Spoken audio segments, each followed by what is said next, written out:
મિત્રો ગઈકાલે સંસદમાં 21 કલાક સુધી બાકાચીકી બોલી ગઈ। 131મો બંધારણીય સુધારો, મહિલા સુધારા વિધેયક બિલ, સીમાંકન બિલ આ બધું રજૂ થયું તો ઘણાને ખબર નથી પડી કે આ એક્ચ્યુઅલમાં હતું શું। તો આપણે સરળતાથી સમજી લઈએ ક્રમબદ્ધ રીતે। તો સૌથી પહેલા 2023માં મહિલા આરક્ષણ બિલ એટલે કે નારી શક્તિ વંદન અધિનિયમ જે છે એ સ્પષ્ટ બહુમતીથી પસાર થયું। એમાં કહેવામાં આવ્યું હતું કે ભારતના તમામ રાજ્યોની વિધાનસભા અને લોકસભાની અંદર મહિલાઓને 33% અનામત મળશે। પણ આ 33% અનામત લાગુ કરવા માટે એની અંદર એક શરત હતી કે આ અનામત ત્યારે જ લાગુ કરી શકાશે જ્યારે નવી વસ્તી ગણતરી થશે। તો નવી વસ્તી ગણતરી હાલ 2027 ની ચાલુ છે અને એના બાદ સીમાંકન થશે। સીમાંકન એટલે કે ડિલિમિટેશન એટલે કે હાલ જે લોકસભાની અંદર 550 સીટો છે તો એ વધારીને 850 કરવામાં આવશે।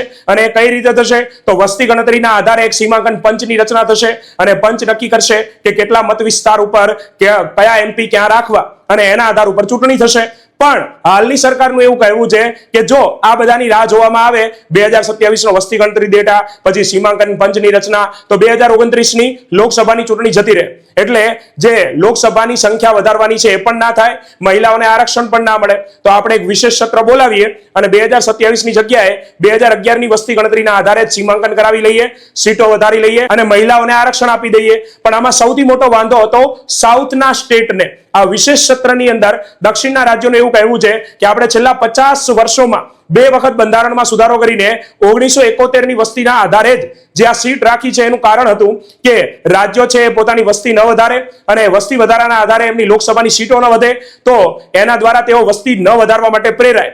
તો અમે તો આ કરી રાખ્યું છે પણ ઉત્તર ભારતની અંદર જે સીટો વધી છે તો એમને વધારે મળશે, અમને ઓછી મળશે। તો એના આધારે જે આ સ્પષ્ટ બહુમતીથી પસાર થવું જોઈતું હતું 352 મત એની જગ્યાએ 298 મત જ મળ્યા છે અને ફેલ ગયું છે।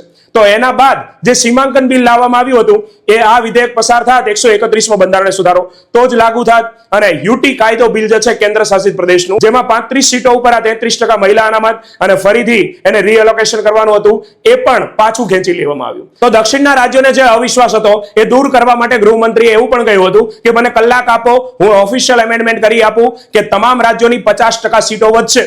પણ તોય પસાર ના થયું। તો હવે 2027 ની વસ્તી ગણતરીના આધારે સીમાંકન થશે, સીમાંકન બાદ સીટ વધશે અને એના બાદ મહિલાઓને 33% અનામત મળશે।